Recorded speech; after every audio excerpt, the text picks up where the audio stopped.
দেখে, এই চোখে না, অন্তরের চোখে। তারা রাবিয়ার কবরের চারপাশে দাঁড়ায় রইছে। মুলকিন নকির আয়সা কি কয় শুনবার লেগা। রাবিয়া তো একটা মহিলা মিয়া, দাঁড়ায় রইছে। জিগায় মুলকিন নকির আয়সা, জিগায় তোমার রব কে? রাবিয়াকে জিগাই তোমার রব কে? রাবিয়া কবরে কথা কয়, হে হে মুলকিন নকির, তোমরা যে এইভাবে জিজ্ঞেস করবা এটা আমি জানি, আমার নবী কইছে।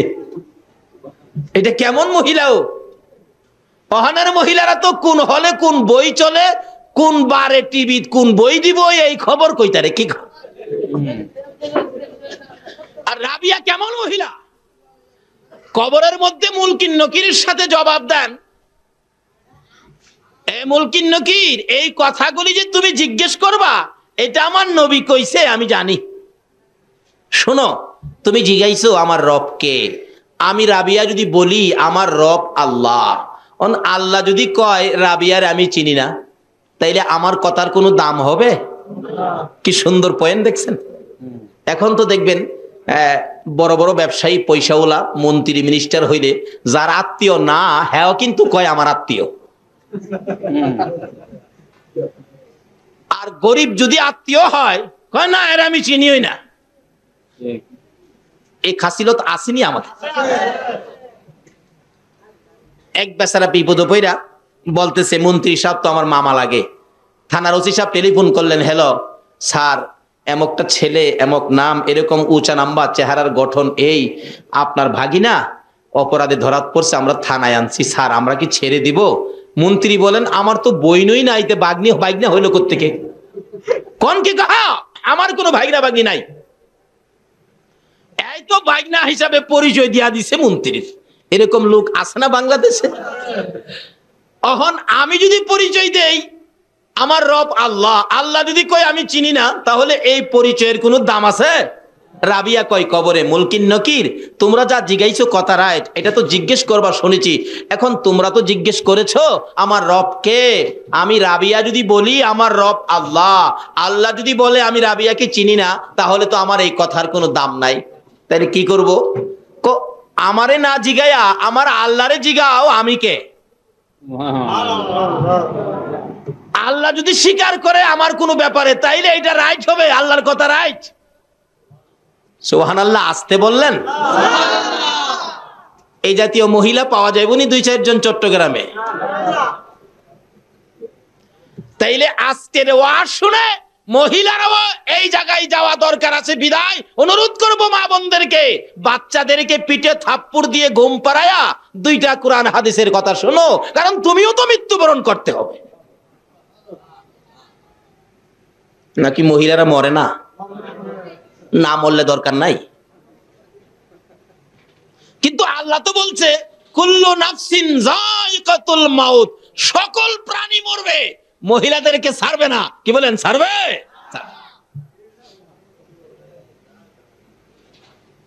আপনারা এখানে কেউ আসেননি যে হুজুর আমি মরবো না? থাকতে পারেন, কিন্তু কাজ হবে না। যত মন্ত্রই পড়েন, মত থেকে বাঁচার কোনো মন্ত্র নাই। আল্লাহ বলছেন কুল্লু নাফসিন যায়িকাতুল মাউত, সকল প্রাণী মরতে হবে। তাইলে আমরাও একদিন মরতে হবে, মহিলারাও মরতে হবে। তাইলে মহিলাদেরও ওয়াজ শোনা দরকার আছে, খালি ঘুমাইলে হবে না। রাবিয়া বসরি এই অবস্থার মধ্যে জিজ্ঞেস করলে, আল্লাহরে জিগান আমি কে, আমার কথার তো দাম হবে না, আমার আল্লাহর কথার দাম হবে। আল্লাহ ডাকে, এ মুলকিন নকির, আরে রাবিয়া তো আমার বান্দি, আইফোর আয়। রাবিয়ার কাছ থেকে জবাব নিতে হবে না, জবাবের দরকার বললে আয় আমার, আমি আল্লাহর কাছ থেকে নিয়ে যা। আচ্ছা, এটা কেমন মহিলা? আর একটা মহিলার জবাব আমার আল্লাহ দিয়েছেন। সুবহানাল্লাহ। বলবো নাকি কষ্ট হইতাছে আপনাদের? আগে মহিলাদেরকে কিছু দিয়া দেই নাকি? আরেকটা মহিলার জবাব আমার আল্লাহ দিয়েছে, সেই মহিলাটা হলো নবীর প্রাণ প্রিয় বিবি মা খাদিজাতুল কুবরা রাদিয়াল্লাহু। মা খাদিজা মৃত্যুর ভয়ে একদিন মৃত্যুর স্মরণ করে খুব কাঁদতেছেন। মা বোনেরা, খাদিজার মতো বিবি, যার ওসিলায় কুল কায়নাত, সে নবীর বিবি খাদিজা কত কান্না কান্দে মৃত্যুর ভয়ে। আল্লাহ যে ওয়াজ করলেন সকলে মরতে হবে, খাদিজা বলেন তাহলে তো আমিও মরবো। মরার পরে কি হবে, কি উপায় হবে। খাদিজা দুইটা চোখের পানি ছেড়ে ছেড়ে কান্দে। মা ফাতেমাতুজ জাহরা ছোট, মার গলায় ধরে কান্দে। মা ফাতেমা কান্দে, মা মা মা মা গো মা কেন কান্দো? কিন্তু ফাতেমার কথায় খাদিজা একটু জবাব দেয় না, খালি কান্দে। মা কেন কান্দো? কোন দুঃখে কান্দো? ব্যাপার কি জানতে চায়, আমার একটু জানাও না। ফাতেমা ছোট্ট, 8-9 বছর বয়স, থামে না, দৌড়ে গেলেন। আবু আবু নবীজিকে ডাকতেছে। আল্লাহর বন্ধু হো, আমার মা খাদিজা কান্দে কেন জানি, কিন্তু কান্দা তো থামায় না। আমার নবী দৌড়ায় গেলেন, খাদিজা খাদিজা রে, ও খাদিজা কেন কান্দো? খাদিজা বলেন, আল্লাহর বন্ধু হো কান্দি মৃত্যুর ভয়ে কান্দি। খাদিজার মতো নবীর বিবি হইয়া, যাই নবীর ওসিলায় কুল কায়নাত রাহমাতাল লিল আলামিনের বিবি হইয়া যদি মৃত্যুর ভয়ে কান্দে, বলুন চট্টগ্রামের মহিলারা কান্দতে হবে কিনা? এমন কান্দা কান্দতেছে, ও আল্লাহর বন্ধু মৃত্যুর ভয়ে কান্দি, আমি যে একদিন মরে যাব, মরার পরে জানি আমার কি হয়। আমার নবী বলেন, খাদিজা যেহেতু আমি তোমার পক্ষে আছি, আমি তোমার জন্য কথা বলবো, এত কান্দা তোমার কান্দতে হবে না, আমি রাসূল তো তোমার পক্ষে আছি। বলুন তো রাসূল কারো পক্ষে থাকলে তার কোনো ভয় আছে?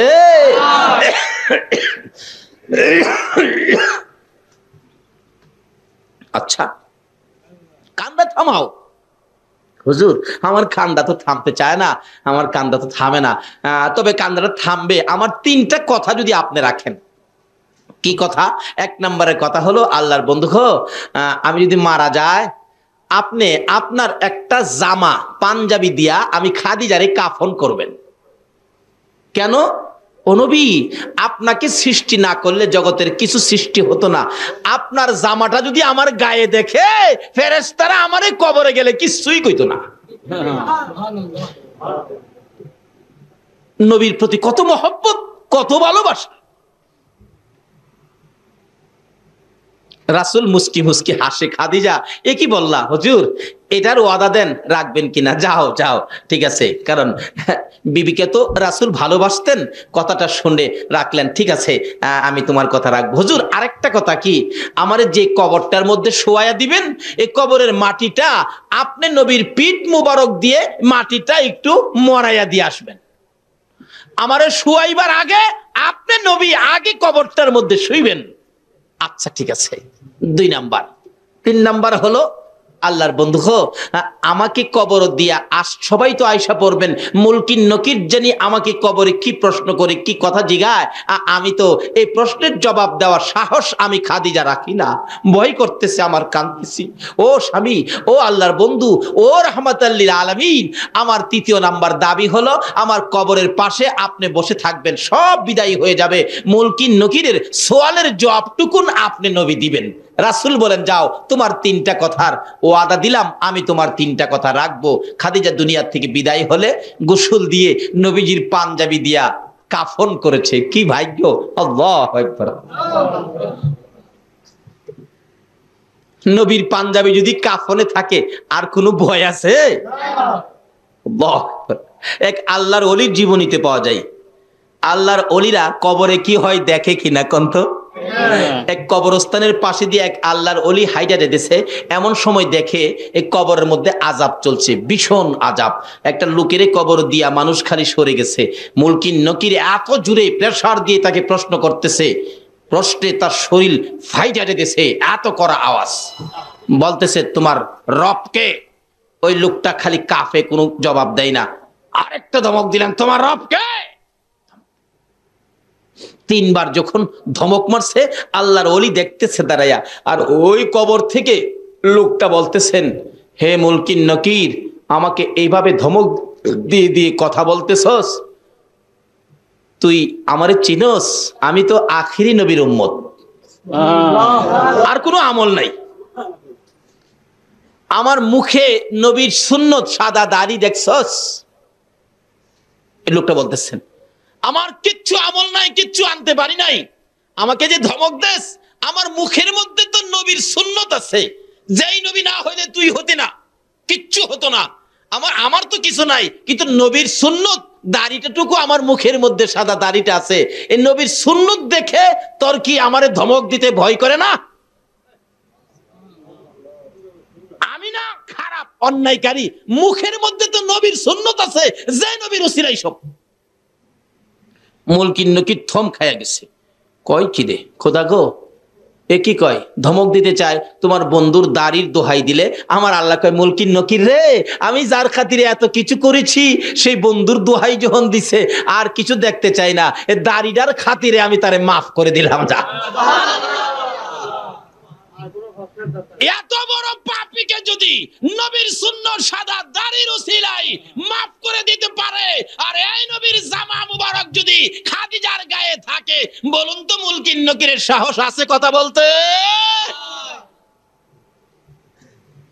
একটা কিছু নিয়ে যান যেটা নবীর পছন্দের, কবরে যাওয়ার আগে একটা কিছু নিয়ে যান যেটা নবীর পছন্দের। আচ্ছা, 3 কথা রাখলাম। জামা দিয়ে কাফন পরাইলেন, যে কবরে শোয়াবেন, রাসূল আগে নাইমা কবরকে বললেন, কবর আমার বিবি খাদিজা আইতাছে, খুব ভয় পায় রে, খাদিজা খুব ভয় পায়। রাসূল বলে দিলে বলুন তো শুনবে কিনা? দেখছেন, ঢাকা যাইব চট্টগ্রাম থেকে, চাচা ঢাকা যাইব, তো বাবা বলতেছেন, আব্দুল মান্নান আমার ছেলেটা ঢাকা যাইব, তো সাথে নিয়ে যা, কারণ হ্যাঁ একা যাইতে ভয় পা, একা যাইতে ভয় পা, তুই সাথে নিয়ে যা। বলুন তো চাচার কাছে যদি বাবাই বইলা দিয়ে আসে, বারবার খালি খেয়াল রাখতো না বাতিজা খই ঠিক মতো আছে কিনা? তা আমার নবী বইলা দিছে মাটির কাছে, এ কবর আমার খাদিজা রে, আমার খাদিজা কবরের ভয় পায় রে, ও কবরের মাটি আমার খাদিজা কবরের ভয় পায়। আমি রাসূল বলে দিয়ে গেলাম, একটু খেয়াল রাখিস। শোয়াইলেন, মাটি দিলেন উপরে, মাটি দিয়ে কমপ্লিট করে রাসূল বলতেছেন, সবাই চলে যাও। কবরে মাটি দিয়া আমরা কি কবরের পাশে থাকি? একজন আরেকজনকে কি বলি আমরা? কবর ছাড়েন, কবর ছাড়েন, তাড়াতাড়ি ছাড়েন, মুলকিন নকির আসবে। আসলে আপনি ভাববেন না কবর ছাড়লে আসে, কবর যদি নাও ছাড়েন তবু মুলকিন নকির আসবে। রাসূল বলেন, সাহাবীরা রে কবর ছাড়ো, তোমরা কবর ছাড়ো। সাহাবীরা কবর থেকে দূরে যায়, আমার নবী চোখের পানি ছেড়ে ছেড়ে কবরের দিকে আগায়। সাহাবীরা বলেন, ইয়া রাসূলুল্লাহ, আমাদেরকে দূরে সরাইয়া আপনি কেন কবরের পাশে আগাইতেছেন? আমার নবী বলেন, সাহাবীরা রে তোরা যা রে, আমার খাদিজার সাথে আমার কথা ছিল, মুলকিন নকিরের সওয়ালের জবাব আমি রাসূল দিব। সুবহানাল্লাহ। মুলকিন নকিরের সওয়ালের জবাব দিতে আমার খাদিজা ভয় পায়। আমি কথা দিয়েছি খাদিজার সাথে রে, মুলকিন নকিরের সওয়ালের জবাব আমি রাসূল দিব, তোমরা সরে যাও। সবাই সরে গেলেন, রাসূলের কথাই সবাই সরে গেলেন। আমার নবী খাদিজার মাথার পাশে কবরের পাশে বসে আছেন। 2 মিনিট পার হয়ে যায়, 4 মিনিট পার হয়ে যায়, 5 মিনিট পার হয়ে যায়, আধা ঘন্টা পার হয়ে যায়, মুলকিন নকির আসে না। ভাই সাহেব, মুলকিন নকির কবরে কয়দিন পরে আসে? মাটি দেওয়ার সাথে সাথে সময় হলো, কবরের কাজ শেষ করে একটা মানুষ কবর থেকে 40 কদম দূরে যাইতে যে সময় লাগবে, এই সময়ের পরে কবরের কাছে মানুষ থাকলেও মুলকিন নকির আসবে। একবারে যদি সেনাবাহিনীর প্রধানকে পারমাণবিক বোমা দিয়া বসাইয়া রাখেন, তারপরেও মুলকিন নকির কবরে আসবে।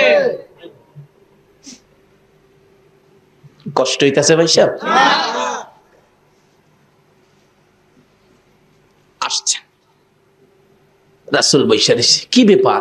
আধা ঘন্টা হয়ে যায় এখনো মুলকিন নকির আসে না, আর কতক্ষণ বসে থাকবো? সাহাবীরা তো দূরে দাঁড়ায়া কষ্ট পাইতেছেন, হাইরে রাসূল বৈশা দিছে, কষ্ট লাগতেছে, রাসূল আসতেছে না, রাসূল হুজরাই যাবে আসতেছে না, ব্যাপারটা কি, ঘরে যাবে আসতেছে না। এমন সময় আমার আল্লাহ কয়, জিবরাইল আমার বন্ধুরে যায় একটা খবর দেস না, আমার বন্ধুরে যায় কও না তাড়াতাড়ি বাড়িতে যাইতো। জিবরাইল আইসা বলেন, ইয়া রাসূলুল্লাহ, আল্লাহ সালাম জানাইছে আপনাকে, আমি জিবরাইলও সালাম দিলাম গেলাম, হুজুর এখানে বৈশা রইলেন। জিবরাইল রে, আমি তো খাদিজার সাথে কথা ছিল মুলকিন নকিরের সোয়ালের জবাবটুকুন আমি রাসূল দিব, এখনো মুলকিন নকির আসতেছে না। হে জিবরাইল, তুমি তো ফেরেশতাদের সর্দার, বলো না মুলকিন নকির কোথায়, কোন সময় আসবে? জিবরাইল বলেন, ইয়া রাসূলুল্লাহ, বাসায় চলে যান। হুজুর, মুলকিন নকিরের সোয়ালের বয়ে আপনাকে খাদিজা ওয়াদা করাইছেন, আপনি মুলকিন নকিরের সোয়ালের জবাবটুকু দিবেন। আল্লাহর বন্ধু, যেদিন খাদিজা এই কবরের ভয়ে মুলকিন নকিরের সোয়ালের জবাবের ভয়ে, ওই খাদিজা যেদিন চোখের পানি ছেড়ে ছেড়ে কাইদা আপনাকে যেদিন জামিনদার বানাইলেন, আপনাকে যেদিন ওই প্রশ্নের জবাব দেওয়ার জন্য ওয়াদা করাইলেন, ওই দিন আপনার কষ্ট হবে বলে আমার আল্লাহ এই মুলকিন নকিরের সোয়ালের জবাব আমার আল্লাহ নিজেই আদায় করে দিয়েছে। দুইজন মহিলার সাথে, তারা তো মহিলা, কিন্তু কি কাজ করার পর এই পরিমাণ মর্যাদা কবরে গিয়া পাইলেন। কিন্তু সকল মহিলাদেরকে কবরে যেতে হবে কিনা বলুন তো? তাইলে আমরাও যাব, মহিলারাও যাবে। যাওয়ার আগে কি করতে হবে? আল্লাহ রাব্বুল আলামিন বলতেছেন সকল প্রাণীর উদ্দেশ্যে, সকল প্রাণী একদিন মৃত্যুবরণ করবে। আল্লাহ নিজে বলতেছেন, তাহলে এবার সকল প্রাণীর ওয়াজ শেষ, এখন আমাদের দিকে আসছে আল্লাহ। আল্লাহ বলেন, এই মানুষ, তোমরা কিন্তু মরবা। তোমরা কেন মরবা জানো? আমি বানানোর সময় তোমরা রে মরার মেডিসিন দিয়া বানাইছি। সুবহানাল্লাহ। ওই যে আল্লাহ বলতেছে কোরআন শরীফে, খলিকাল ইনসানু যায়ীফা। আগে বলছে সকল প্রাণীরে, অন ডাইরেক্ট শুধু আমাদের উদ্দেশ্যে ওয়াজ করেন কোরআন শরীফে, খলিকাল ইনসানু যায়ীফা। হে মানুষ, আমি তোমাদেরকে দুর্বল করে বানাইছি, একবারে দুর্বল। কারণ মরতে যখন হবে অত মজবুত করে লাভ কি? দুর্বল করে বানাইছি। মৌতের টিকেট আমাদের সকলের সাথে আছে কিনা? আজকে আপনাদের মাহফিলে আসছি, এখানে ফুটন্ত গোলাপ যুব সংঘের উদ্যোগে আয়োজিত মাহফিল। জিগান ছেলেদেরকে আমি বলছি যে আমি তো আসলাম, আমার যাওয়ার টিকিট কাটো আগে। যাওয়ার টিকিট কাইটা নিয়ে আইছে, কালকে যাব, আজকেই টিকিট কাটা। তা আমরাও যারা দুনিয়াতে আইছি, মৃত্যুর টিকিট সকলেরই কাটা কিনা বলুন তো? মৃত্যুর টিকিট সকলেরই কাটা। আল্লাহ বলেন, বান্দারে মরতে হবে। হে মানুষ, খলিকাল ইনসানু যায়ীফা, আমি তোমাদেরকে দুর্বল করে বানাইছি। কেরে? মৃত্যু যখন হবে, মরতে যখন তোমাকে হবে, এত মজবুত করে লাভ কি? যেটা থাকবে না এটারে বেশি খাওয়াইয়া লাভ কি? দুর্বল, মরতেই হবে। আল্লাহ বলতেছেন খলিকাল ইনসানু যায়ীফা, আমাদেরকে উদ্দেশ্য করে আমাদেরকে দুর্বল করে বানাইছে। আচ্ছা বলুন তো, আসলে আমরা দুর্বল কিনা? কি দুর্বল মিয়া? পুলিশে পারে না কন্ট্রোল করতে, মাঝে মাঝে আমাদের দেশে সেনাবাহিনী মোতায়েন করতে হয়। পুলিশে কন্ট্রোল করতে পারে কি? দুর্বল হইলে নে, আমরা তো দুর্বল না। আল্লাহ তো বলতেছে দুর্বল, আসলে তো আমরা দুর্বল না। আচ্ছা, এখন কি আমাদের কথা রাইট হবে নাকি আল্লাহর কথা রাইট হবে? দুর্বল যে আমরা, বাস্তবে বুঝুন, একটা মুরগির বাচ্চা, মুরগি যে বাচ্চা ফোটায় দেখছেন তো? একটা মুরগির বাচ্চা দেখবেন ডিমের থেকে সকালবেলা বাহির হয়েছে, বিকাল বেলায় দেখবেন মার সাথে হাঁটতেছে। এবং মা যদি কোনো জিনিস ঠুকরায় খাইতে দেয়, দেখবেন বাচ্চা খাইতে পারে না, তবু ঠুকরায়। সকালের বাচ্চা বিকাল বেলা মার সাথে হাঁটে, তাদেরকে দুর্বল বলে নাই, কিন্তু আমাদেরকে দুর্বল বলছে কেন? বাস্তবে আসুন। আচ্ছা, আমরা কি সকালে দুনিয়াতে আইসা বিকাল বেলা কোনো মানুষ মার সাথে হাঁটতে পারছি? সারাদিন তো চোখই খুলছি না, দাদি আয়া গালো দিয়ে ধাক্কাইছে।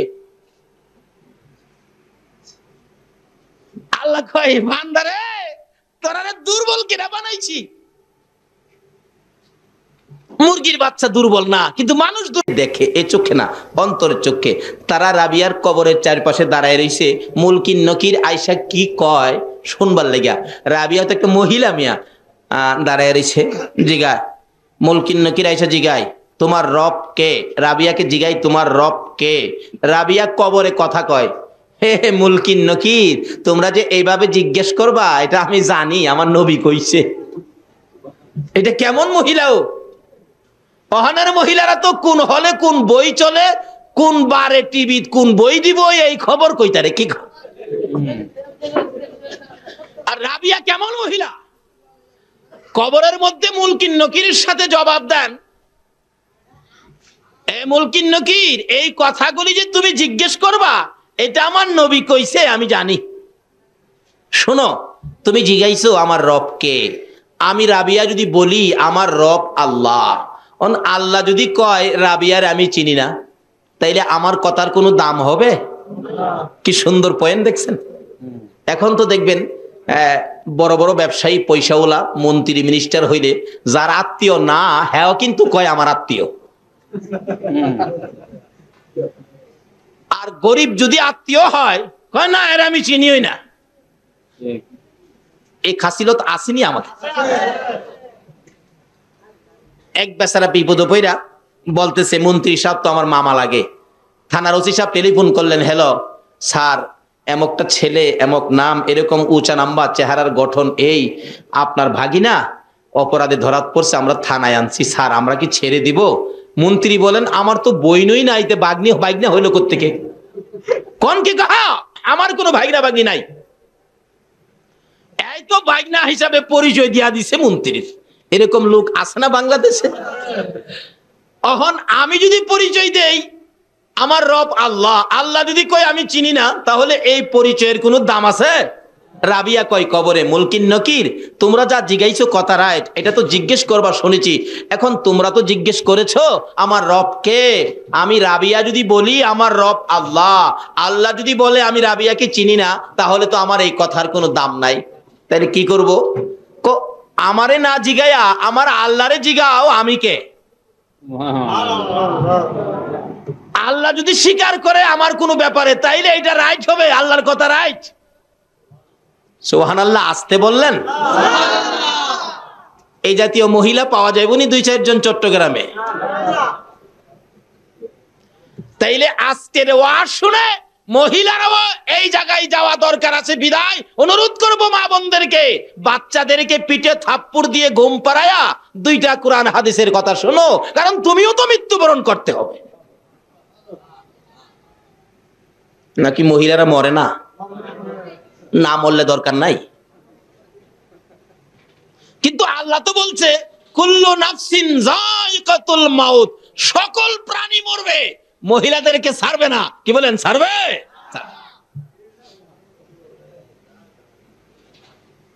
আপনারা এখানে কেউ আসেননি যে হুজুর আমি মরবো না? থাকতে পারেন, কিন্তু কাজ হবে না। যত মন্ত্রই পড়েন, মত থেকে বাঁচার কোনো মন্ত্র নাই। আল্লাহ বলছেন কুল্লু নাফসিন যায়িকাতুল মাউত, সকল প্রাণী মরতে হবে, তাইলে আমরাও একদিন মরতে হবে, মহিলারাও মরতে হবে। তাহলে মহিলাদেরও ওয়াজ শোনা দরকার আছে, খালি ঘুমাইলে হবে না। রাবিয়া বসরি এই অবস্থার মধ্যে জিজ্ঞেস করলে আল্লাহরে জিগান আমি কে, আমার কথার তো দাম হবে না, আমার আল্লাহর কথার দাম হবে। আল্লাহ ডাকে, এ মুলকিন নকির, আরে রাবিয়া তো আমার বান্দি, আইফোর রাবিয়ার কাছ থেকে জবাব নিতে হবে না, জবাবের দরকার বললে আমি আল্লাহর কাছ থেকে নিয়ে যা। আচ্ছা, এটা কেমন মহিলা? আর একটা মহিলার জবাব আমার আল্লাহ দিয়েছেন। সুবহানাল্লাহ। বলবো নাকি কষ্ট হইতাছে আপনাদের? আগে মহিলাদেরকে কিছু দিয়া দেই নাকি? আরেকটা মহিলার জবাব আমার আল্লাহ দিয়েছে, সেই মহিলাটা হলো নবীর প্রাণ প্রিয় বিবি মা খাদিজাতুল কুবরা রাদিয়াল্লাহু। মা খাদিজা মৃত্যুর ভয়ে একদিন মৃত্যুর স্মরণ করে খুব কাঁদতেছেন। মা বোনেরা, খাদিজার মতো বিবি, যার কোসিলায় কুল কায়নাত, সে নবীর বিবি খাদিজা কত কান্না কান্দে মৃত্যুর ভয়ে। আল্লাহ যে ওয়াজ করলেন সকলে মরতে হবে, খাদিজা বলেন তাহলে তো আমিও মরবো, মরার পরে কি হবে, কি উপায় হবে? খাদিজা 2টা চোখের পানি ছেড়ে ছেড়ে কান্দে। মা ফাতেমাতুজ জাহরা ছোট, মার গলায় ধরে কান্দে মা। ফাতেমা কান্দে, মা মা মা মা গো মা কেন কান্দো? কিন্তু ফাতেমার কথাই খাদিজা একটু জবাব দেয় না, খালি কান্দে। মা কেন কান্দো? কোন দুঃখে কান্দো, ব্যাপার কি জানতে চায় আমার একটু জানাও না। ফাতেমা ছোট্ট 8-9 বছর বয়স, থামে না, দৌড়ে গেলেন, আবু আবু, নবীজিকে ডাকতেছে। আল্লাহর বন্ধু হো, আমার মা খাদিজা কান্দে কেন জানি, কিন্তু কান্দা তো থামায় না। আমার নবী দৌড়ায় গেলেন, খাদিজা, খাদিজা রে, ও খাদিজা কেন কান্দো? খাদিজা বলেন, আল্লাহর বন্ধু হো, কান্দি মৃত্যুর ভয়ে কান্দি। খাদিজার মতো নবীর বিবি হইয়া, যাই নবীর ওসিলায় কুল কায়নাত রাহমাতাল লিল আলামিনের বিবি হইয়া যদি মৃত্যুর ভয়ে কান্দে, বলুন চট্টগ্রামের মহিলারা কান্দতে হবে কিনা? এমন কান্দা কান্দতেছে, ও আল্লাহর বন্ধু, মৃত্যুর ভয়ে কান্দি, আমি যে একদিন মরে যাব, মরার পরে জানি আমার কি হয়। আমার নবী বলেন, খাদিজা, যেহেতু আমি তোমার পক্ষে আছি, আমি তোমার জন্য কথা বলবো, এত কান্দা তোমার কান্দতে হবে না, আমি রাসূল তো তোমার পক্ষে আছি। বলুন তো, রাসূল কারো পক্ষে থাকলে তার কোনো ভয় আছে?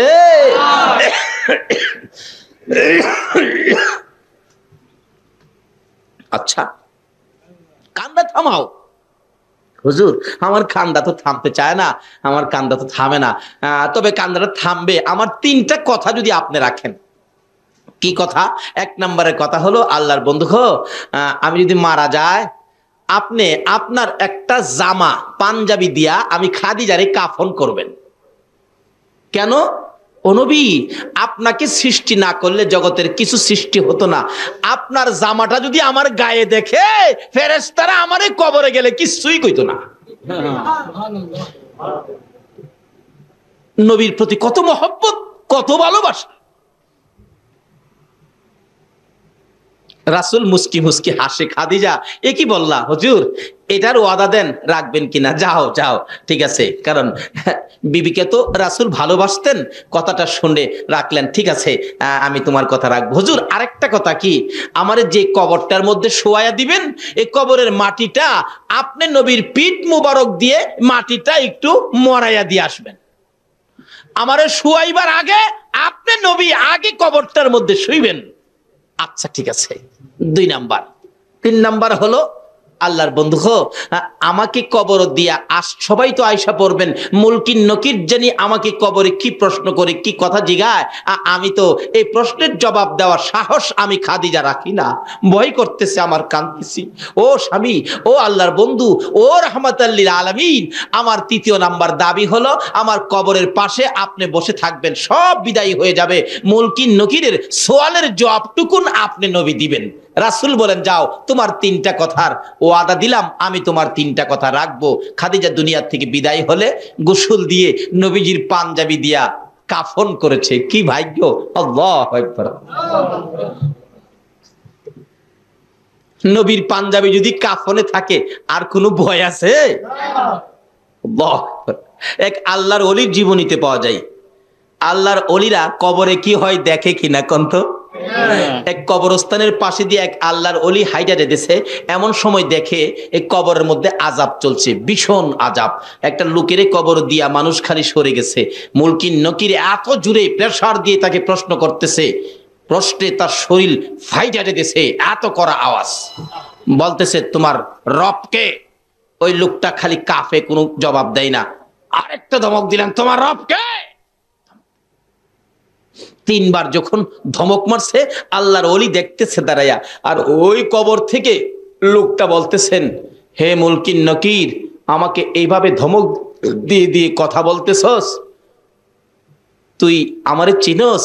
আমি তো আখিরি নবীর উম্মত, আর কোনো আমল নাই, আমার মুখে নবীর সুন্নত, সাদা দাড়ি দেখছস? এই লোকটা বলতেছেন, আমার কিচ্ছু আমল নাই, কিচ্ছু আনতে পারি নাই, আমাকে যে ধমক দেস, আমার মুখের মধ্যে তো নবীর সুন্নত আছে, যেই নবী না হইলে তুই হতি না, কিচ্ছু হতো না, আমার তো কিছু নাই, কিন্তু নবীর সুন্নত, দাড়িটাটুকু আমার মুখের মধ্যে সাদা দাড়িটা আছে, এই নবীর সুন্নত দেখে তোর কি আমারে ধমক দিতে ভয় করে না?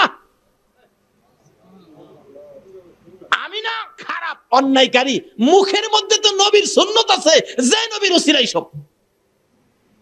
মুলকিন নকির থম খায়া গেছে, কয় কি রে খোদা গো, এ কি কয়, ধমক দিতে চায়, তোমার বন্ধুর দাড়ির দোহাই দিলে আমার আল্লাহ কয় মুলকিন নকির রে, আমি যার খাতিরে এত কিছু করেছি সেই বন্ধুর দোহাই যখন দিছে আর কিছু দেখতে চাই না, এ দাড়িটার খাতিরে আমি তারে মাফ করে দিলাম। যা,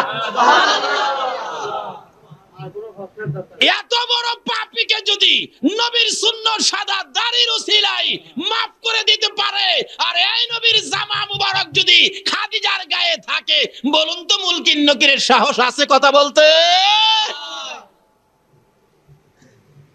একটা কিছু নিয়ে যান যেটা নবীর পছন্দের, কবরে যাওয়ার আগে একটা কিছু নিয়ে যান যেটা নবীর পছন্দের। আচ্ছা, 3 কথা রাখলাম। জামা দিয়ে কাফন পরাইলেন, যে কবরে শোয়াবেন রাসূল আগে নাইমা কবরকে বললেন, কবর আমার বিবি খাদিজা আইতাছে, খুব ভয় পায় রে, খাদিজা খুব ভয় পায়।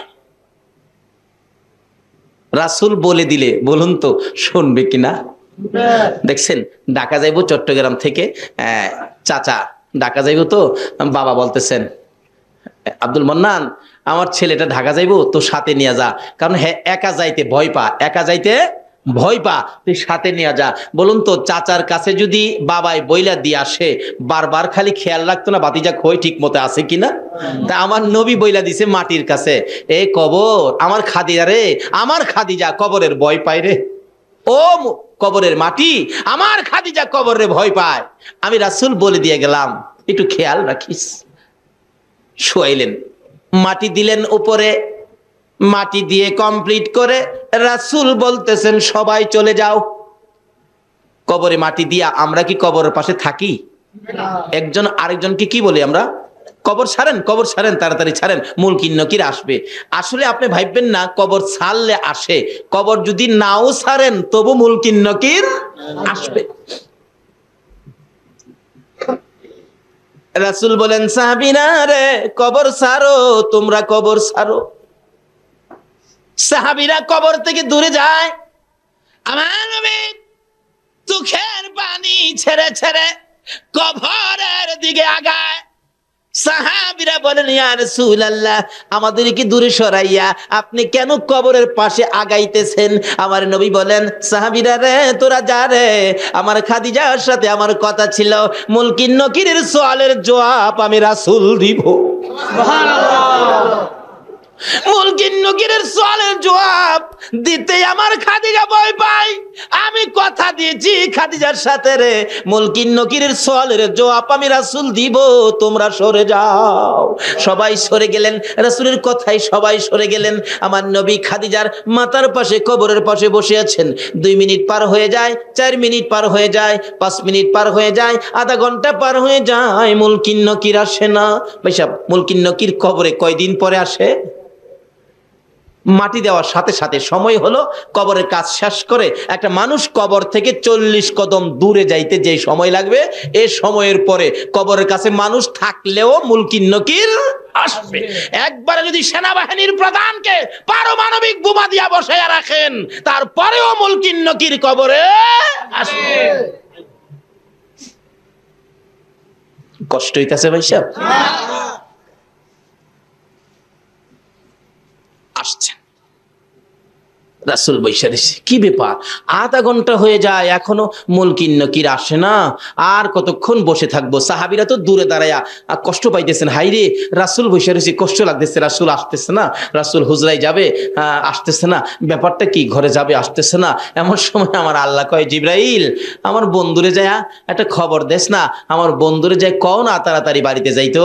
জিবরাইল আইসা বলেন, ইয়া রাসূলুল্লাহ আল্লাহ সালাম জানাইছে আপনাকে, আমি জিবরাইলও সালাম দিলাম। হুজুর এখানে বৈশা রইলেন। জিবরাইল রে, আমি তো খাদিজার সাথে কথা ছিল মুলকিন নকিরের সওয়ালের জবাবটুকুন আমি রাসূল দিব, এখনো মুলকিন নকির আসতেছে না। হে জিবরাইল, তুমি তো ফেরেশতাদের সর্দার, বলো না মুলকিন নকির কোথায়, কোন সময় আসবে? জিবরাইল বলেন, ইয়া রাসূলুল্লাহ বাসায় চলে যান। হুজুর মুলকিন নকিরের সওয়ালের ভয়ে আপনাকে খাদিজা ওয়াদা করাইছেন, আপনি মুলকিন নকিরের সওয়ালের জবাবটুকু দিবেন। আল্লাহর বন্ধু, যেদিন খাদিজা এই কবরের ভয়ে মুলকিন নকিরের সওয়ালের জবের ভয়ে ওই খাদিজা যেদিন চোখের পানি ছেড়ে ছেড়ে কাইদা আপনাকে যেদিন জামিনদার বানাইলেন, আপনাকে যেদিন ওই প্রশ্নের জবাব দেওয়ার জন্য ওয়াদা করাইলেন, ওই দিন আপনার কষ্ট হবে বলে আমার আল্লাহ এই মুলকিন নকিরের সওয়ালের জবাব আমার আল্লাহ নিজেই আদায় করে দিয়েছে। দুইজন মহিলার সাথে, তারা তো মহিলা কিন্তু কি কাজ করার পর এই পরিমাণ মর্যাদা কবরে গিয়া পাইলেন। কিন্তু সকল মহিলাদেরকে কবরে যেতে হবে কিনা বলুন তো? তাইলে আমরাও যাব, মহিলারাও যাবে। যাওয়ার আগে কি করতে হবে? আল্লাহ রাব্বুল আলামিন বলতেছেন সকল প্রাণীর উদ্দেশ্যে, সকল প্রাণী একদিন মৃত্যুবরণ করবে। আল্লাহ নিজে বলতেছেন তাহলে এবার সকল প্রাণীর ওয়াজ শেষ, এখন আমাদের দিকে আসছে আল্লাহ। আল্লাহ বলেন এই মানুষ তোমরা কিন্তু মরবা। তোমরা কেন মরবা জানো? আমি বানানোর সময় তোমরা রে মরার মেডিসিন দিয়া বানাইছি। সুবহানাল্লাহ। ওই যে আল্লাহ বলতেছে কোরআন শরীফে খলিকাল ইনসানু যায়ীফা, আগে বলছে সকল প্রাণীরে, অন ডাইরেক্ট শুধু আমাদের উদ্দেশ্যে ওয়াজ করেন কোরআন শরীফে খলিকাল ইনসানু যায়ীফা, হে মানুষ আমি তোমাদেরকে দুর্বল করে বানাইছি, একবারে দুর্বল। কারণ মরতে যখন হবে অত মজবুত করে লাভ কি? দুর্বল করে বানাইছি। মৌতের টিকেট আমাদের সকলের সাথে আছে কিনা? আজকে আপনাদের মাহফিলে আসছি, এখানে ফুটন্ত গোলাপ যুব সংঘের উদ্যোগে আয়োজিত মাহফিল। জিগান ছেলেদেরকে আমি বলছি যে আমি তো আসলাম, আমার যাওয়ার টিকিট কাটো আগে। যাওয়ার টিকিট কাইটা নিয়ে আইছে, কালকে যাব, আজকেই টিকিট কাটা। তা আমরাও যারা দুনিয়াতে আইছি মৃত্যুর টিকিট সকলেরই কাটা কিনা বলুন তো? মৃত্যুর টিকিট সকলেরই কাটা। আল্লাহ বলেন বান্দারে মরতে হবে। হে মানুষ খলিকাল ইনসানু যায়ীফা, আমি তোমাদেরকে দুর্বল করে বানাইছি। কেরে? মৃত্যু যখন হবে, মরতে যখন তোমাকে হবে, এত মজবুত করে লাভ কি? যেটা থাকবে না এটারে বেশি খাওয়াইয়া লাভ কি? দুর্বল, মরতেই হবে। আল্লাহ বলতেছেন খলিকাল ইনসানু যায়ীফা, আমাদেরকে উদ্দেশ্য করে আমাদেরকে দুর্বল করে বানাইছে। আচ্ছা বলুন তো আসলে আমরা দুর্বল কিনা? কি দুর্বল মিয়া? পুলিশে পারে না কন্ট্রোল করতে, মাঝে মাঝে আমাদের দেশে সেনাবাহিনী মোতায়েন করতে হয়। পুলিশে কন্ট্রোল করতে পারে কি? দুর্বল হইলে নে, আমরা তো দুর্বল না। আল্লাহ তো বলতেছে দুর্বল, আসলে তো আমরা দুর্বল না। আচ্ছা এখন কি আমাদের কথা রাইট হবে নাকি আল্লাহর কথা রাইট হবে? দুর্বল যে আমরা বাস্তবে বুঝুন, একটা মুরগির বাচ্চা, মুরগি যে বাচ্চা ফোটায় দেখছেন তো? একটা মুরগির বাচ্চা দেখবেন ডিমের থেকে সকালবেলা বাহির হয়েছে, বিকাল বেলায় দেখবেন মার সাথে হাঁটতেছে। এবং মা যদি কোনো জিনিস ঠুকরায় খাইতে দেয় দেখবেন বাচ্চা খাইতে পারে না, তবু ঠুকরায়। সকালের বাচ্চা বিকাল বেলা মার সাথে হাঁটে, তাদেরকে দুর্বল বলে নাই, কিন্তু আমাদেরকে দুর্বল বলছে কেন? বাস্তবে আসুন। আচ্ছা আমরা কি সকালে দুনিয়াতে আইসা বিকাল বেলা কোনো মানুষ মার সাথে হাঁটতে পারছি? সারাদিন তো চোখই খুলছি না, দাদি আয়া গালো দিয়ে ধাক্কাইছে। আল্লাহ কয় বান্দারে তোরা দুর্বল কিনা বানাইছি। মুরগির বাচ্চা দুর্বল না, কিন্তু মানুষ দুর্বল। আল্লাহ বলছে খলিকাল ইনসানু যায়ীফা, দুর্বল, তোরা দুর্বল। এখন যদি আল্লাহরে জিগায় আল্লাহ গো আমরা দুর্বল কিরা বানাইছেন, দুর্বল কি দিয়া বানাইছেন? এখানে গ্রাম এলাকার লোকজন অবশ্যই থাকতে পারেন। ছোটকালে আমরা কিন্তু একটা খেলা খেলতাম, এই ঠুলি মুসি দিয়া বালু বাতা খেলতাম ছোটকালে আর কি। আপনারাও খেলছেন কিনা জানি না, আর না খেলার তো কথা না, বাচ্চারা তো সবাই ছোটকালে খেলে। গ্রাম এলাকাতে ঠুলি মুসি দিয়া বালু বাতা রান্না বাড়া করে, আবার ছোট গিরা ঘরও বানায়, ঘর বানায় ছোট গিরা ঘর। এই ছোট গিরা যে গ্রাম এলাকাতে বাচ্চারা খেলার সময় ঘর বানাই, তো এই গড়ের পালা খিলা কি দিয়া দিত আপনারা কি কেউ বলতে পারবেন? গড়ের পালা খিলা কি দিয়া দিত? শোলা, শোলা, পাটখড়ি শোলা দিয়া। আর গড়ের ছানি দিত কচু পাতা, না হয়তো কলা পাতা। এই কচু পাতা, কলা পাতা, শোলার পালা দিয়া বানায়া এই ঘরে আমরা খেলতাম ছোটকালে। প্রশ্ন আসতে পারে যে হুলার পালা দিয়া কেন, এটা খেলার গর্ত, 2 ঘন্টা বা 3 ঘন্টা পরে এটা ভাঙ গেলাম বিদায়, এটা নরম করে বানাইছি। আচ্ছা, আপনাদের কি প্রশ্ন করলে যে ঘরটা কিছুক্ষণ পরে ভেঙে ফেলবেন, এই জন্য ঘরের পালা হইলো শোলা, পাটখড়ি দিয়া বানাইছেন দুর্বল কিরা। আল্লাহ বলেন বান্দারে, তোমরা যখন যেটা ভাঙ্গা লাইবা দুর্বল কিরা হুলার ফালাদা বানাইছো, আমিও তোমরা মৃত্যুবরণ করবা দেখিয়াম, আমিও তোমরা দুর্বল কিরা বানাইছি। অহন আপনাদেরকে জিগাইছি ছোট্ট ঘরটা কিদা বানাইছেন, হোলা দিয়া। আল্লাহরে লন্না জিগায়, আল্লাহ গো আমরারে তুমি ভেঙে দিবা, মৃত্যুবরণ করব, আমরারে তুমি কি দিয়া বানাইছো? আল্লাহ তুমি কি দিয়া বানাইছো বলো? আল্লাহ জবাব দিবেন, ইন্না খলাকনাল ইনসানা মিন নুতফা। আমার আল্লাহ বলেন বান্দারে, আমি শুলার চাইতে আরো নরম এমন এক জাতীয় জিনিস দিয়া তোমাকে বানাইছি, দুর্গন্ধযুক্ত। ইন্না খলাকনাল ইনসানা মিন নুতফা, একবারে নাপাক, একবারে দুর্বল, একবারে নরম জিনিস দিয়া তোমাকে বানাইছি। কাজেই তোমার একদিন মৃত্যুবরণ করতে হবে, এই মৃত্যুর থেকে বাঁচার ক্ষমতা তোমার নাই। তাইলে খোদা গো, এবার লন জাগাত যায়, আমরা যখন মইরে এই যামুগা, এখন কি করতে হইব কোন?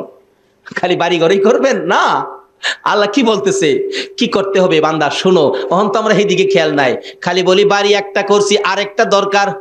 পোলা আছে 5টা, বাড়ি লাগবো 5টা, নিজের লাগবো 1টা, 6টা। মিস্ত্রি সাহেব, পোলা থাকে 2টা লন্ডন, টাকার অভাব নাই, 2টা থাকে আমেরিকা। পোলারা দেশে আসবে, ফার্নিচার বানানোর দরকার। মিস্ত্রি কি কাঠের ফার্নিচার ভালো হবে? দেখবেন মিস্ত্রি বলবেন, চাচা একবারে একটা গুণ কাছে আসতে পারবে না, সেই কাঠটার নাম হইল সেই গুণ। কোন গুণ?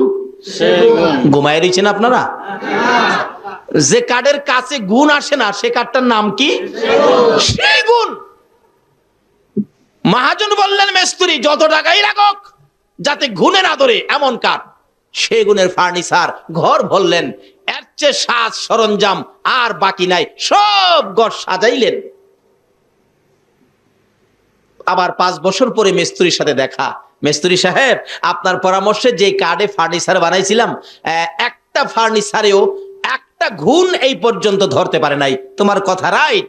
আমার আল্লাহ বলেন, ও দুনিয়ার মানুষ, এমন কাঠ দিয়া ফার্নিচার বানাইছো 5 বছর পরেও একটা গুণে ধরে নাই, কিন্তু তোমার ফার্নিচারে গুণে ধরে নাই।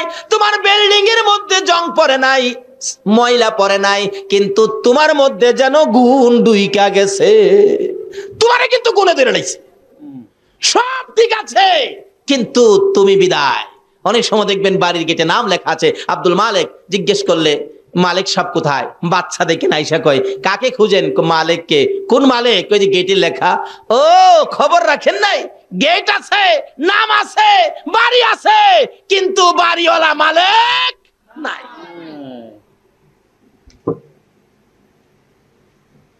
সব থাকবে, আমরা থাকবো না। সে ওয়াজ কোরআন শরীফে আল্লাহ করতেছেন। কেন বান্দারে এত কিছু করলি, কিন্তু এই জায়গায় যাও, কোন জায়গায়? তোমার যে মরতেই হবে, মরার মন্ত্র দিয়া তোমাদেরকে বানাইছি। তাহলে এখন আমরা কি করতে হবে? আল্লাহ গো, আমরা এখন কি করব? আল্লাহ আমাদের জবাব দিচ্ছেন, ওমা খালাকাতুল জিন্না ওয়াল ইনসা ইল্লা লিয়াবুদুন। এই মানুষ আর জিন, শোনো, আমি তোমাদেরকে বানাইছি একটা কারণে, সে কারণটা হলো ইল্লা লিয়াবুদুন, তোমরা আমি আল্লাহর ইবাদত করবে। তাইলে আমরা মৃত্যুর আগে কি করার জন্য আল্লাহ বলছে বলুন তো? কি করতে হবে? সকলে বলতে হবে, কি করতে হবে? কার ইবাদত করতে হবে? না বুশের, মন্ত্রীর, চেয়ারম্যান সাহেবের? কার ইবাদত করতে হবে? আমরারে বানাইছে কে? আল্লাহ। কোন আল্লাহ? যার জমিনে থাকি, যার আকাশ থেকে বৃষ্টি পায়া আমাদের হৃদয় ঠান্ডা হয়, ফসলে বরকত হয়, যার নদী নালা সাগর থেকে আমরা মাছ ধরে ধরে খাই, লবণ উড়াইয়া খাই।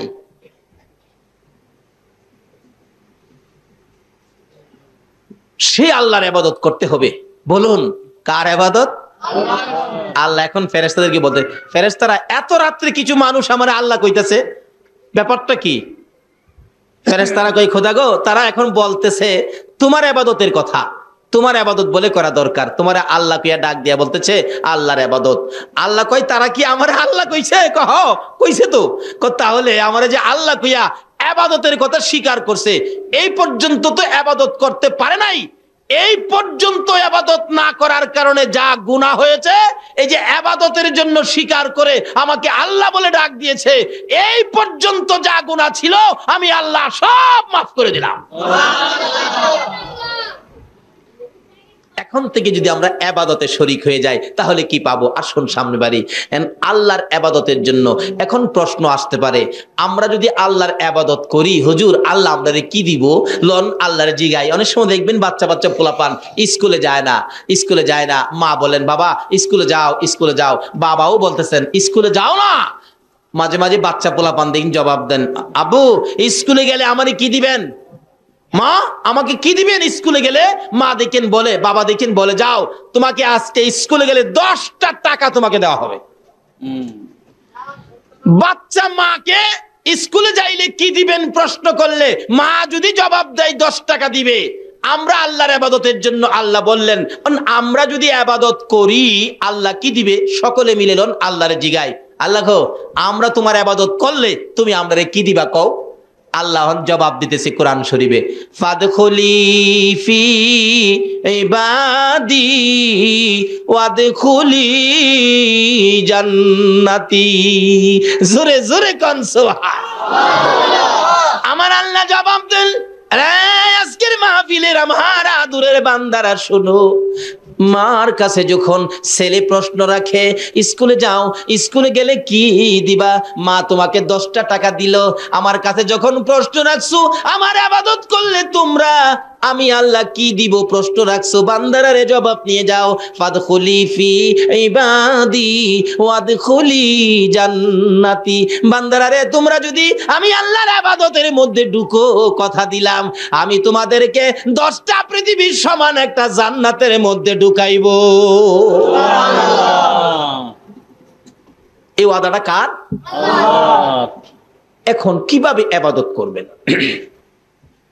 ইবাদতে যেই বেজাল, খাস করে বাংলাদেশে কি বলেন, এক হুজুর কয় এমনে আর এক হুজুর কয় হেমনে, এক পিসাব কয় এমনে আর এক পিসাব কয় হেমনে, অনেক সময় ফিরে ফিরে লাগিয়া বইতে। এখন যদি প্রশ্ন করি প্রভু গো আমরা কিভাবে ইবাদত করে জান্নাতে যাব, আমার আল্লাহ তাও ফায়সালা করে দিচ্ছেন, ওমাই ইউতির রাসূল ফাকাদ আতাল্লাহ। তোমরা আমার রাসূলের কথা মতো ইবাদত করো, আরে নবীর কথা মানবে যারা হবে জান্নাতি। কন্যা নবীর কথা মানবে যারা হবে জান্নাতি।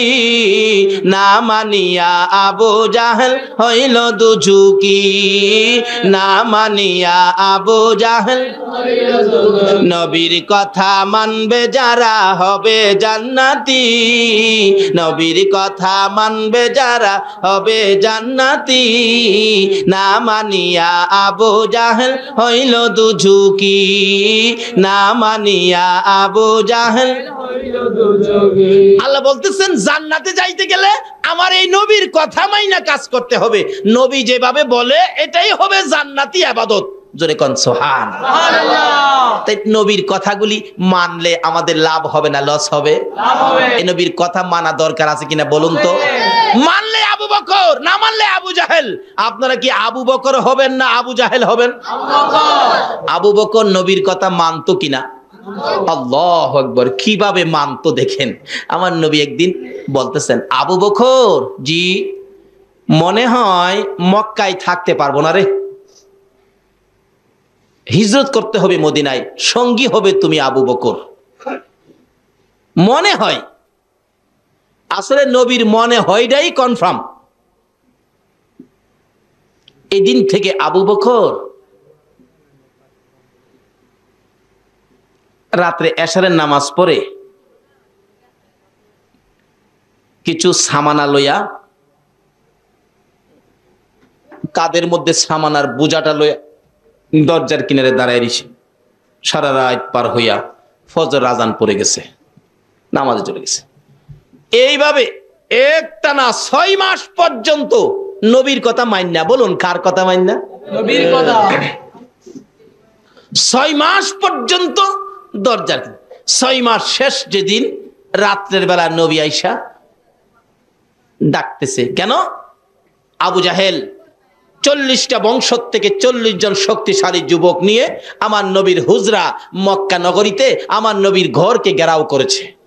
আবু জাহেলের নেতৃত্বে 40 জন যুবক 40টা বংশের তরবারি হাতে নিয়ে এমন ভাবে ঘেরাও করেছে। আবু জাহেলের নির্দেশ, আমার ভাতিজা যেন এই ঘর থেকে বাহির হইয়া যাইতে না পারে, এই ঘরের মধ্যে ভাতিজাকে শেষ করে দাও। কিতাবে লেখে যুবকগুলি এইভাবে দাঁড়াইছে ঘরের চারপাশে, একজনের পিঠের সাথে আরেকজন পিঠ লাগাইছে যাতে ফাঁকে দিয়া যাইতো না পারে। নবী ঘুমিয়ে আছে, জিবরাইল এসে ডাক, ইয়া রাসূলুল্লাহ, আর ঘুমাবেন না, অবস্থা ভালো না। কি রে জিবরাইল?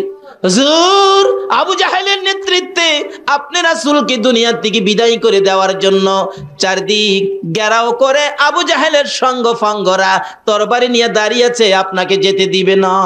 নবী ঘুম থেকে উঠে চিন্তায় পড়ে গেলেন। আমার আল্লাহ ডাক দেয়, বন্ধু গো, আমি আল্লাহ যখন তোমার পক্ষে আছি কোনো চিন্তার কারণ নাই। একটা কথা আছে না, রাখে আল্লাহ মারে কে? আচ্ছা, জিবরাইল আমার বন্ধুর হাতে এক মুষ্টি বালি দিলেন। কোরআন শরীফের সূরা ইয়াসিন থেকে একটা আয়াত বন্ধুর কানে খবর দিলেন। হুজুর আয়াতটুকুন তেলাওয়াত করে বালুর মধ্যে ফু দেন। ফু দিলেন। ও আল্লাহর বন্ধু, বালুটুকু ঘরের ভিতর থেকে ছিটাইয়া দেন। আমার নবী ডাকে, এরা জিবরাইল, বালু ঘরের মধ্যে ছিটাইলে বালি কি বাহিরে যাবে? হুজুর, ছিটানোর দায়িত্ব হলো আপনার, বাহিরে নিয়ে এই বালু তাদের চোখে চোখে পচাইবার দায়িত্ব হলো আমি জিবরাইলের। দয়ালো নবী, প্রেমের ছবি আর আসবে না জগতে। আমার দয়ালো নবী, প্রেমের ছবি আর আসবে না হাসর দিনে উম্মত বিনে, হাসর দিনে উম্মত বিনে যাবে না নবীজি বেহেশতে। দয়ালো নবী, প্রেমের ছবি আর আসবে না জগতে। আমার দয়ালো নবী, প্রেমের ছবি আর আসবে না। 63 সাল জিন্দেগি কাছে বলে উম্মতি, 63 সাল জিন্দেগি কাছে বলে উম্মতি, এখনো কান্দে শুয়ে মদিনাতে নবী, এখনো কান্দে শুয়ে মদিনাতে। দয়ালো নবী, প্রেমের ছবি আর আসবে না জগতে। আমার দয়ালো নবী, প্রেমের ছবি আর আসবে না। আসুন, আগে ভারী কষ্ট হইতেছে আপনাদের? আল্লাহ আল্লাহ বলতেছেন, তোমরা আমার এই নবীর কথাগুলি মানো। এই নবীর কথা মানলে কি হবে? জিবরাইল বলেন, ইয়া রাসূলুল্লাহ, এই বালুর মধ্যে আপনি ফু দিয়ে দেন, বালু ডিল মেরে দেন। রাসূল ডিল মেরে দিলে, জিবরাইল, আরবের বালু আমাদের দেশের বালুর মতো নয়, শুধু পাথরের কণা, কাড়াওলা পাথরের কণা, প্রত্যেকের চোখে চোখে 2টা কইরা পৌঁছাইছে। যুবকেরা নবীকে মারবে, তরবারি নিয়ে দাঁড়িয়ে আছে, এখন চোখের মধ্যে পাথরের কণা, খালি চোখের মধ্যে হাত দিয়ে ক্যাসলাই, কি হলো কি হলো কি হলো? এমন সময় একজন বলে, ওই তো রাসূল যাইতেছে গা। আসলে হেরাই হেরা, একজন আরেকজনকে মারা শুরু করছে, মনে করছে রাসূল যাইতেছে, যারে মারছে হেরই ভাই। আমার আল্লাহ বলেন, জিবরাইল রে, হেরা যখন মারামারি লাগছে, এই ফাঁকে দিয়ে আমার বন্ধুরে বের করে দে। রাখে আল্লাহ আর মারে আল্লাহ, হেরারে আল্লাহ মারে, বাঁচাইব কে? রাখে আল্লাহ নবীরে, মারবে কে? আবু জাহেল একবার নবীরে মারবার লাগিয়া, বুঝছেন, নবীরে মারতো, কই বাতিজা লোক কিছুতেই কুলাইতে পারি না, মেরে নেবো বাতিজারে। কিভাবে মারবো? এই খানে কাবাই চাইতে রাস্তার মধ্যে একটা গর্ত করছে, সারা রাত্রে একটা গর্ত করছে, গর্ত কইরা রাত্রে শেষ ভাগে উপরে দিয়া পাতালতা দিয়া ঢাইকা রেখা, পাতালতা দিয়া ঢাইকা ঘরের মধ্যে বৈশা তাকায় রইছে। বাতিজা গর্তে বাইরে রাস্তায় যাইবো, তো এই গর্ত তো আর দেখবে না, পাড়া দিব, গর্তের মধ্যে পড়বে, আমি মাটি দিয়া বাতিজারে বিদায় করে দিব, শেষ। খুশি, রাত্রে ঘুমায় না, খুশি। আমার নবী তো এই রাস্তা দিয়ে যাওয়ার সময় হইলে আল্লাহ কয়, জিবরাইল আমার বন্ধু তো এই রাস্তা দিয়ে পার হবে, আবু জাহেল গর্ত করছে রে, এই গর্তের উপরে তোর নূরের পাখাগুলো বিছাইয়া দে। নূরের পাখাগুলো জিবরাইল বিছাইয়া দিয়ে রাখছে, নবীজি তো পার হয়ে গেছে। আবু জাহেল কয়, এই তো পড়ছে, কারণ গেছে যখন তো অবশ্যই পড়ছে, কিন্তু জিবরাইলের নূরের পাখা দিয়া যে রাসূল পার হইছে তার তো এই খবর নাই।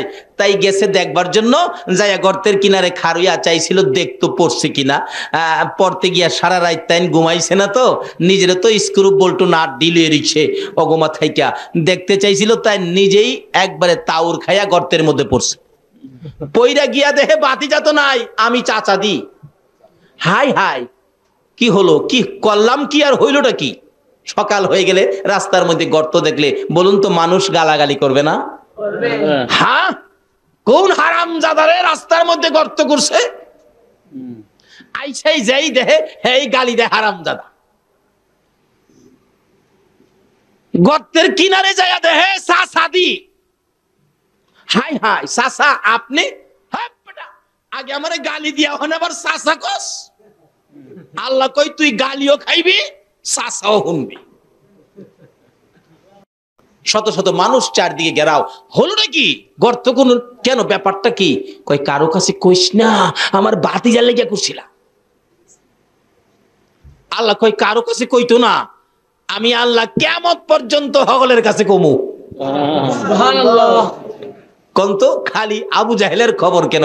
আদম থেকে ঈসা পর্যন্ত সকল নবী রাসূলের কোন নবীর আমলে কি হইছে না হইছে, আচ্ছা সকল খবর আমরা জানি কিনা কন্ত? আমার নবী একদিন এই অবস্থায় চোখের পানি ছাইরা বলতেছে, মাবুদ, আদম থেকে ঈসা পর্যন্ত সকল নবী রাসূলের কাহিনী আমার উম্মতে জানে, সকল নবী রাসূলের উম্মতের কাহিনী আমার উম্মতে জানে, সব আমার উম্মতে জানে। অনেক সময় দেখছেন না, মার বাবাই কথা বলতেছে, ছোট্ট বাচ্চাটা কাছে গেছে, মা কয় হ্যাঁ সামনে কথা কইও না, হ্যাঁ সামনে কথা কইলে হ্যাঁ যে বাতা ফোরা মানুষের কাছে গিয়ে আবার কয়ে দিব। আমার নবী বলেন, প্রভু গো, আমার উম্মতে বাতা ফুরা উম্মতে সকল কাহিনী জানে। আমি নবীর একটা ভয় লাগে গো, আমার উম্মতের কাহিনী নিয়ে আবার হেরা যায় না ফালা। আমার আল্লাহ কই, বন্ধু গো, তোমার উম্মতের সকল নবী রাসূলের কাহিনী জানাইলাম, কিন্তু তোমার উম্মতের কথা আমি কারো কাছে কমো না। ছেলে যদি অন্যায় করে বাবার কাছে কমো না, মেম্বার সাহেব অন্যায় করেছে চেয়ারম্যান সাহেবের কাছে কমো না, পুলিশ অন্যায় করেছে ওসি সাহেবের কাছে কমো না, মেয়ে অন্যায় করেছে মার কাছে কমো না, কারো অন্যায় আমি কারো কাছে কমো না। অন্য নবী রাসূল জানবে দূরের কথা, তুমি নবী কেউ জানতে দিব না গো। তারা যদি আমার কাছে ক্ষমা চায়, আমি আল্লাহ না জানাইয়া গোপনে গোপনে ক্ষমা করে দিব। কি মজার ব্যাপার, কি যে আমাদের ভাগ্য, আখির নবীর পক্ষে, আখির নবীর উম্মত হইয়া আজকে নবীর পক্ষে মাহফিলে বসে রাত্র কাটাইয়া দিচ্ছি। এর বিনিময় কি দিবি আল্লাহ? আসুন সামনে বাড়ি, আর বেশি সময় আলোচনা আমি করবো না, কষ্ট দেব না। আসুন, রায় তো আর শেষ হই, বেশি আর বাকি নাই। এভাবে আবু জাহেল বলতেছেন, তোরা আমারে গর্তের মধ্যে ফালাইয়া গালি দেস, আবার চাচা কোস আমারে উঠাস না। সকলে কয়, চাচা কারণটা কি? কন্যা করে কারণটা ছিল বাতিজারে জীবনের শেষ বিদায় করে দেওয়ার জন্য এই কারণটা করছিলাম। কথাইলে আপনি পড়লেন কেমনে? আইসে দেখতে চাইছিলাম বাতিজা পড়ছে কিনা, অহন তো আমি পড়ে গেলাম, আমার উঠাস না। আল্লাহ কয়, অহনই উঠতি, যার লেগে গর্ত করছস। এই খবরটা সারা পৃথিবীর মানুষের জন্য বাউকেরা ইতিহাস কইরা তারপরে না উঠতি। একজন খুব দরদী ছিলেন, কাছে গিয়ে কয়, চাচা উপরে হাত দেন, আমি আপনার টান দিয়া উঠাবো। আবু জাহেল উপরে হাত দিছে, আর তার দরদী নিচে হাত দিছে। আল্লাহ কয়, জিবরাইল, আমার বন্ধু না আসা পর্যন্ত এখানে হাত যাতে মিল না হয়, এখানে একটা কাজ তুমি করে দাও যাতে মিল না হয়। জিবরাইল কই, খোদা গো, আদাত বাকি রাখলে হবে? আল্লাহ কয়, হ্যাঁ হবে তো। এখানে লাগাইয়া দিলেন, আখিরি নবী না আসা পর্যন্ত আদাত বাকি থাকবে, আদাত পুরা হইতে পারবে না আল্লাহর হুকুম ছাড়া। নিচে হাত দিচ্ছে, সামান্য ব্যবধান, হাত দিলেই লাগাল পাওয়ার কথা, কিন্তু একজনের হাতের সাথে আরেকজনের হাত মিলে না, বাকি হইল আদাত। আবু জাহেল কয়, আরে বুকারা আদাতের জন্য লাগাল পায় না, এক হাত রশি দিলেই তো হয়। এক হাত রশি দিলে আমার আল্লাহ কয় জিবরাইল রে, মাবুদ গো আদাত ঠিক আছে, দিছে এক হাত রশি, বাকি আদাত। আবু জাহেল কই, আরে বুকা দুই হাত রশি দে, দিলে দুই হাত রশি, বাকি হইল আদাত। আমার আল্লাহ জিগায় জিবরাইল, না মাবুদ ঠিক আছে, আদাত পুরা হবে না।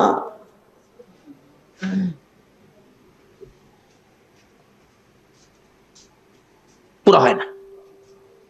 কিতাব বলেন দিতে দিতে 70 গজ 140 হাত রশি দেওয়ার পরেও আদাত আর পুরা হয় না।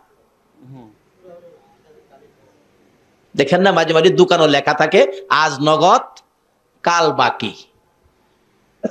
এক বেচারা গরিব মানুষ চাউল কিনতে গেছে, 2 কেজি চাউল নিবে, বাচ্চা কাচ্চা কাঁদতেছে, যাইয়া দেখে লেখা আজ নগদ কাল বাকি। আজকে যখন নগদ বাকি আজকে দিবে না, কালকে দেখা যায় বাকি দিবে, কালকে সকালে এসে নিব। সকালবেলা ডাইকা দোকানতে উঠাইছে, ভাই সাহেব 2 লাখ চাউল দেন।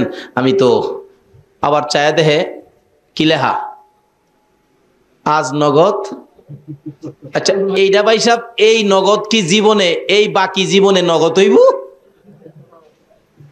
আল্লাহ কয় জিবরাইল, বাকি লাগাইছি, আল্লাহ বাকি লাগাইছি আদাত। 70 গজ রশি দেওয়ার পরেও আদাত আর পুরা হয় না। এবার কি করতে পারি? অবশেষে নিচ থেকে আবু জাহেল উপরে তাকাইয়া ডাকে, তোরা কারা রে? আর রশি দিস না, আর মাটির নিচে নিস না, মাটির অবস্থা ভালো দেখা যায় না, মন বলে মাটি আমাকে ধরে ফেলবে, আর রশি দিস না। আমার বাতিজা কই রে? আমার বাতিজা সারা উঠাইতে পারবি না। একজনে দৌড়ে যায়, ইয়া রাসূলুল্লাহ, আপনার চাচা 70 গজ মাটির নিচে, আমরা যদি হইতাম তাহলে কি করতাম বলুন? 70 গজ, 2-4টা পাথর উপরেতে ছাইরা দে, শেষ হইয়া যাক, বহু জ্বালা জ্বালাইছে। দয়ার নবী, মায়ার নবী, এত কষ্ট যে নবীকে দিল আবু জাহেল চাচা হইয়া। আমার নবী চাচা বিপদে গর্তের মধ্যে খবর পাইয়া চট করে ঘর থেকে বেরিয়ে যাইতেছে, গর্তের কিনারে যাইয়া ডাকে, চাচা গো এ গর্ত তুমি কার জন্য করছো?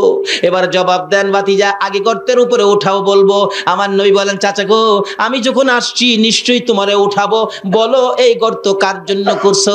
আবু জাহেল বলেন, বাবা রাগ হইও না, এই গর্ত আমি তোমার জন্য করছি। আমার নবী 2টা চোখের পানি ছেড়ে ছেড়ে কান্দে, চাচা চাচা গো এইভাবে আর কত আমার সাথে দুশ্মনী করবা? তুমি না জানো আমার মা নাই, আমার বাবা নাই, তুমি না নিজে আমাকে একদিন ছোটকালে জংলার কিনার থেকে নিয়ে আসছো।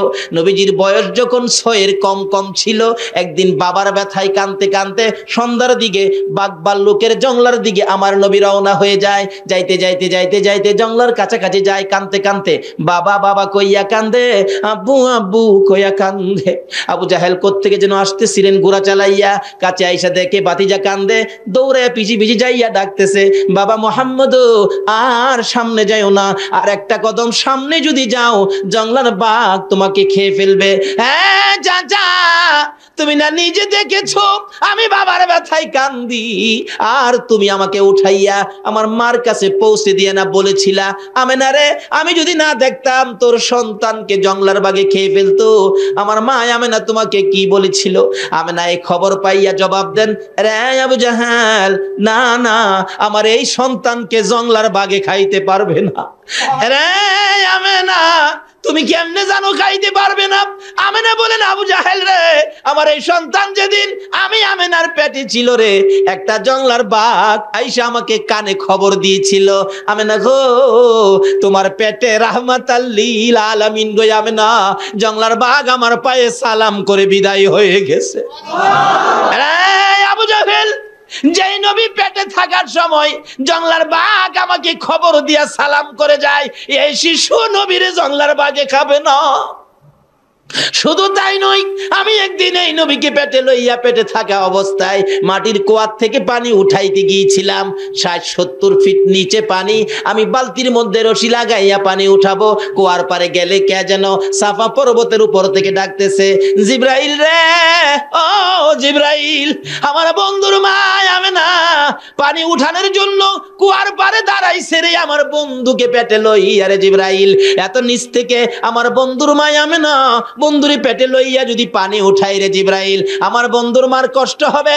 আমেনার বালতিওয়ালা রশি নিচে ছাড়বার আগে রে জিব্রাইল নিচের পানিগুলি উপরে উঠাইয়া দে। নারে তাকবীর, নারে রিসালাত, নারে গাউসিয়া।